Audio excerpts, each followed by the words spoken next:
Sir sir আপনারা একটা সময় দেন একটু।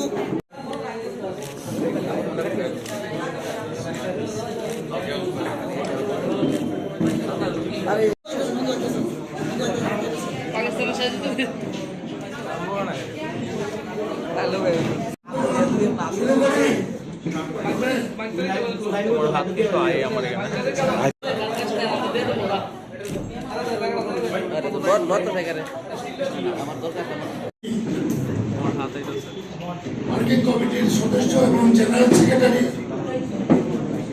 ওনার নেতৃত্বে আমাদের অবজারভার টিম এখানে এসেছেন। একজন আছেন আব্দুল খালেক সাহেব, আসাম থেকে নির্বাচিত লোকসভা সদস্য, এবং আরেকজন দিল্লির কংগ্রেস নেতা প্রাক্তন প্রেসিডেন্ট শ্রী অরবিন্দ লাভলিজি। এখানে আছেন আমাদের ডিসি রামকলজি, সদ্য কংগ্রেসে যোগ দিয়েছেন, বিধায়ক ত্যাগ করে। এখানে আছেন বিলাল মিয়া, আমাদের ওয়ার্কিং প্রেসিডেন্ট।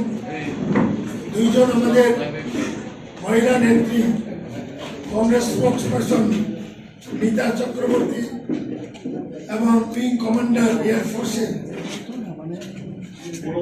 অনুমা আচার্যজি, এবং আমাদের এআইসিসি ত্রিপুরার ইনচার্জ প্রাক্তন এমপি ডাক্তার অজয় কুমারজি, জানিদাজি, এবং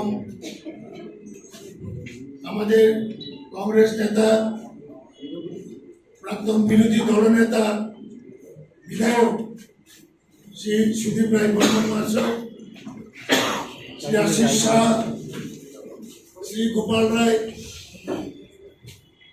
এবং অশোক দেববর্মাজি, আমাদের প্রাক্তন বিধায়ক, সেবা দলের চেয়ারম্যান নিত্য গোপাল রুদ্রবার, মাইনরিটি কংগ্রেসের চেয়ারম্যান অ্যাডভোকেট জয়দুল হোসেন, কিষাণ কংগ্রেসের প্রেসিডেন্ট হরিপদ দেবনাথ এবং সহসাথীবৃন্দ।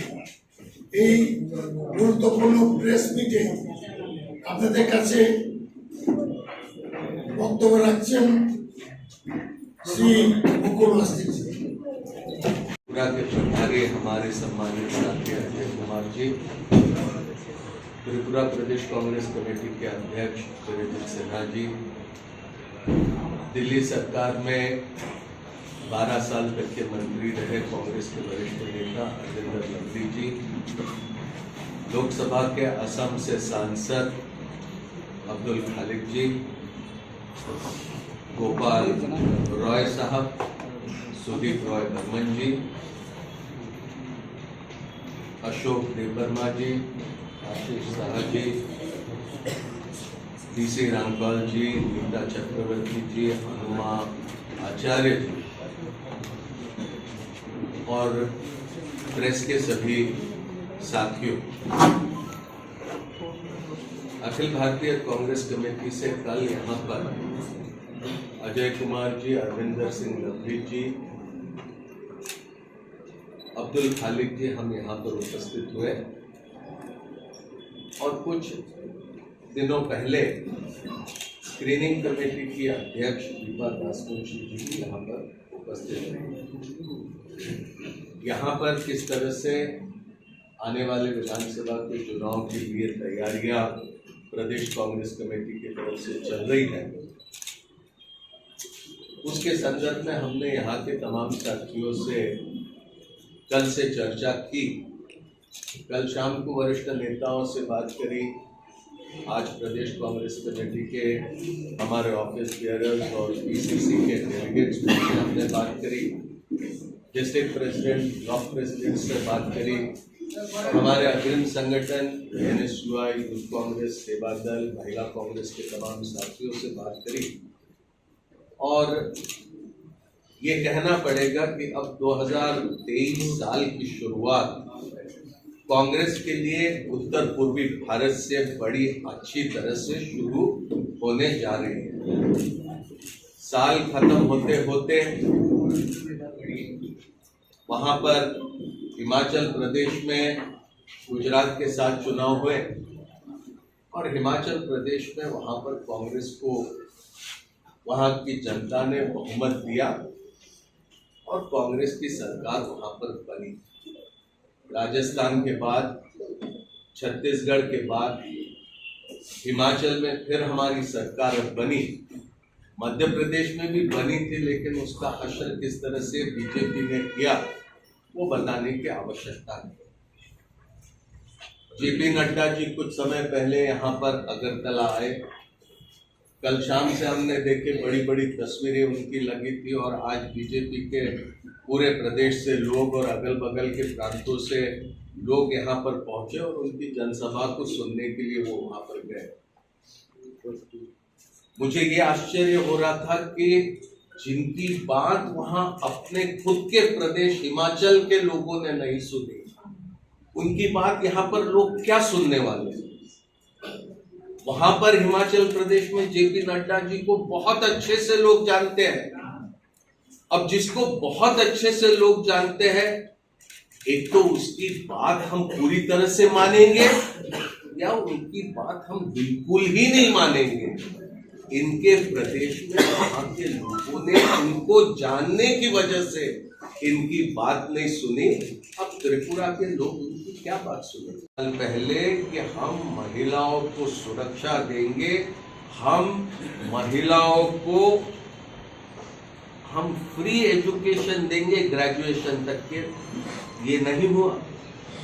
महिलाओं की सुरक्षा की अगर बात करोगे तो आपको पता चलेगा ये कुछ महीने पहले 19 अक्टूबर को एक 16 साल की बच्ची कुमारघाट ऊनाकोटी में वहां पर 6 लोगों ने उसके ऊपर बलात्कार किया और एक बहुत बड़े पद पे बैठे हुए बीजेपी के व्यक्ति का बेटा, उसका नाम वहां पर प्राइम अक्यूज करके लिया जाता है, लेकिन उसका नाम, उसके ऊपर किसी तरह से कार्रवाई नहीं होती।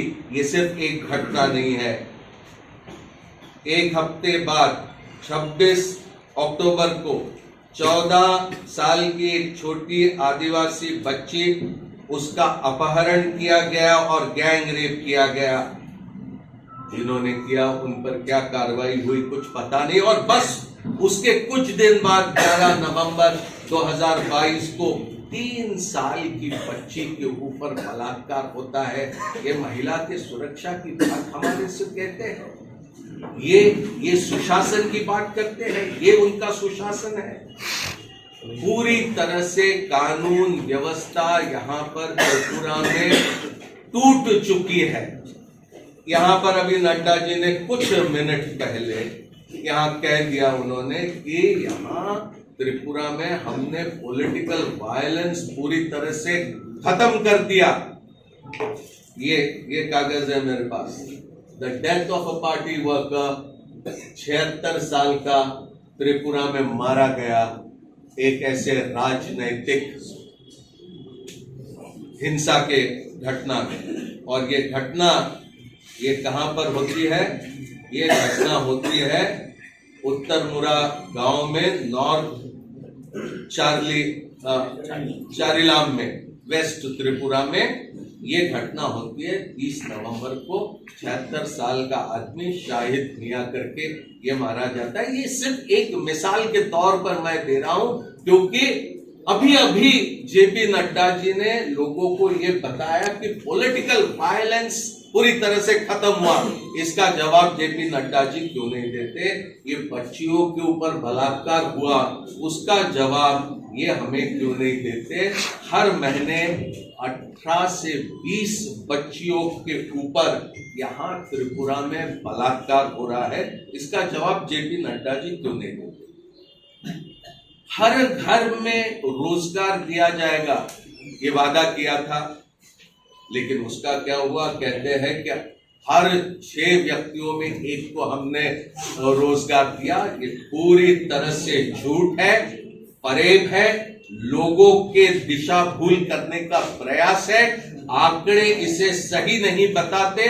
सबसे ज्यादा उत्तर पूर्वी राज्यों में अगर बेरोजगारी है वो त्रिपुरा में है, और उसके लिए कोई अगर जिम्मेदार है तो भारतीय जनता पार्टी है। कोई नया कारखाना यहाँ पर नहीं आया पिछले 5 सालों में। फाउंडेशन स्टोन रखने के मात्र काम हुए, लेकिन उसके ऊपर एक ईंट चढ़ाने का काम यहाँ पर नहीं हुआ। यहाँ सबसे कम डेली वेज दिए जाते हैं, उसका श्रेय बीजेपी को जाता है। यहाँ पर कानून व्यवस्था तो टूट गई। बाइक वाहिनी, हजीरा वाहिनी करके जिसे समझा जाता है, ये इनका बोलबाला चल रहा है। और ये किस तरह से सुशासन की बात करेंगे और भ्रष्टाचार निर्मूलन की बात करेंगे। करोड़ों के घपले इस सरकार के तहत हुए, यहाँ तक के कि नेशनल हेल्थ मिशन के पैसों में भी वहां पर घोटाला हुआ। ऊनाकोटी जिले की घटना आप सभी उससे अच्छी तरह से परिचित हैं। वो चुनाव अभियान का शुभारंभ करने के लिए नहीं, वो जेपी नड्डा जी यहाँ भारतीय जनता पार्टी की जो प्रदेश में सरकार है उसके समारोहीय कार्यक्रम में हिस्सा लेने के लिए आए। कुछ ही दिनों में चुनाव का ऐलान होगा, और याद रखिए अब त्रिपुरा में बीजेपी की सरकार कुछ ही दिनों की बची हुई है। ये सिर्फ कहने के लिए हम कह रहे हैं, ऐसे नहीं। इन्होंने कहा कि मोदी जी के नेतृत्व में क्या क्या नहीं हुआ। मोदी जी आज वहां पर है कर्नाटक में, राष्ट्रीय युवा उत्सव वहां पर उसका शुभारंभ करने के लिए। आज 12 जनवरी, आज स्वामी विवेकानंद जी का जन्म दिवस है, जयंती है। इस स्वामी विवेकानंद जी के जयंती को राष्ट्रीय युवा दिवस ऐलान करने का काम स्वर्गीय प्रधानमंत्री राजीव गांधी जी ने किया। और जब अर्जुन सिंह जी के साथ मैं नरसिम्हा राव जी के मंत्री परिषद में राज्य मंत्री था, तब 1995 में आज ही के दिन राष्ट्रीय युवा उत्सव की शुरुआत हुई। पहला उत्सव भोपाल में हुआ, जिसका शुभारंभ तत्कालीन राष्ट्रपति शंकर दयाल शर्मा ने किया, और दूसरा उत्सव वहां सॉल्ट लेक स्टेडियम कैलकाटा में हुआ, जिसका शुभारंभ मदर टेरेसा ने किया। मुझे खुशी है कि नरेंद्र मोदी जी आज उसी राष्ट्रीय उत्सव का वहां पर उद्घाटन करने के लिए पहुंचे। आज जेपी नड्डा जी ने गिनाया कि कितनी आईआईटी खोली, कितने एम्स खोले, कितने मेडिकल कॉलेजेस की उन्होंने बढ़ोतरी किया। लेकिन ये याद रखना होगा, एक गुलाम भारत को आजाद बनाने का काम भारतीय राष्ट्रीय कांग्रेस ने किया। एक ऐसे भारत को जहां पर सारे तरफ सिर्फ गरीबी थी, उसको एक मजबूत बुनियाद पर खड़ा करके आधुनिक भारत का निर्माण करने की शुरुआत ये भारतीय राष्ट्रीय कांग्रेस ने की। ये भारत में लोकतंत्र, समाजवाद, समता, धर्मनिरपेक्षता, सामाजिक न्याय, ये बुनियादी मूल्यों पर भारत के समाज को, भारत को आगे ले जाने का काम ये भारतीय राष्ट्रीय कांग्रेस ने किया।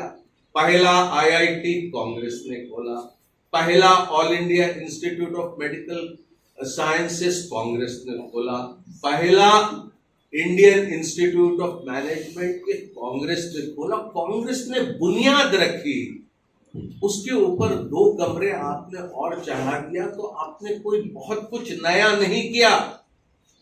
आप ये बातें मत बताओ।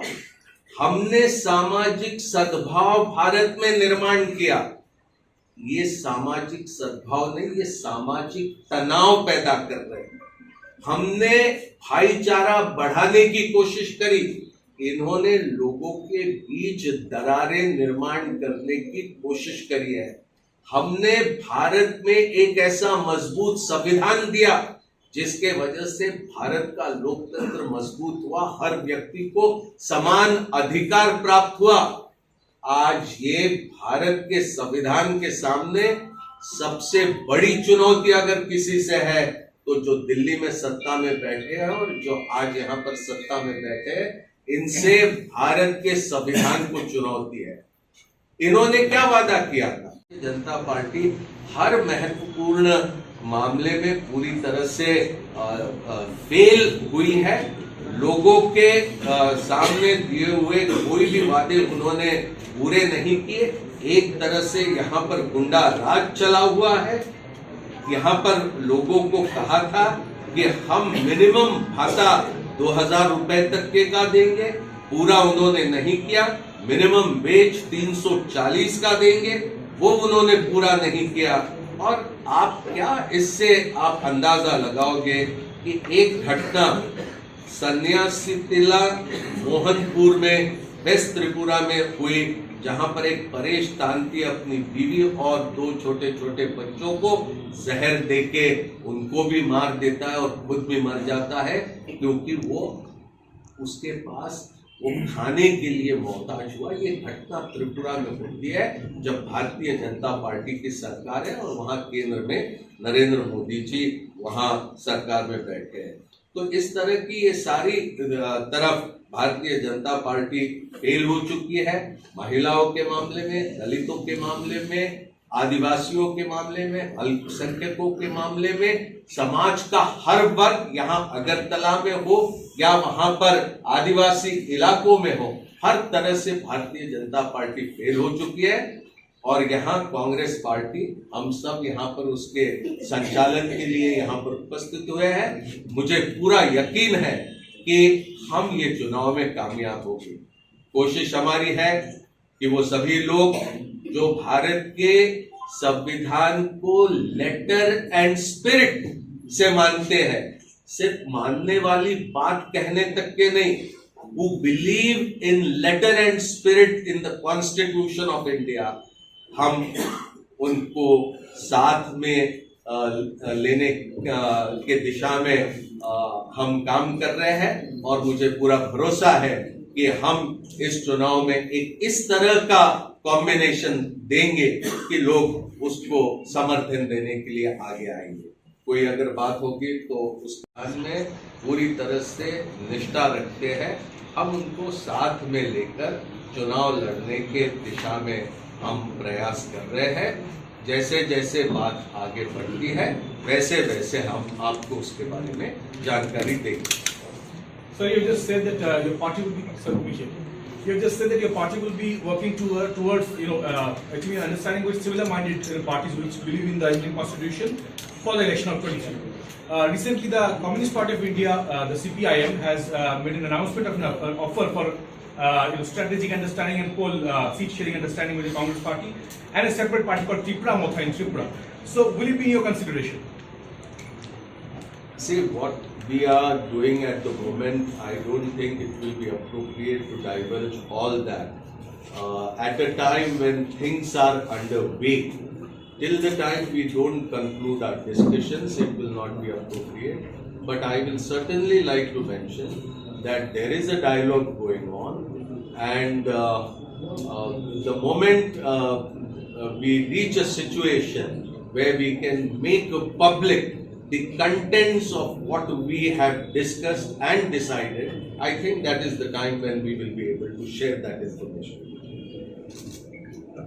Working day and night on a war footing to prepare the party in every respect to face these elections, and like you have mentioned that the elections are very close. We totally understand this, and not a single moment will be wasted in preparing ourselves. What are the challenges you will face at the end of the challenge? Because earlier elections Congress have been alleging of masquerading, violence. So how you are going to counter that? No, certainly. Election commission was also team was also there. So what are the main discussion issues that you raised? Certainly, it is not only a challenge for the Congress party, but the manner in which BJP does whatever it does in our elections, it is a challenge to Indian democracy. All that what they have been doing, if they get a majority, they form the government. If they don't get a majority, they demolish whoever gets the majority. You have seen examples like Arunachal Pradesh, like Madhya Pradesh, what they tried to do in Uttarakhand, what they tried to do in Rajasthan, what they did in Goa. Everywhere they are a challenge to Indian democracy, not only for us, but for the Indian democracy, they are a challenge. But certainly, I think the people will realize and they will rise to the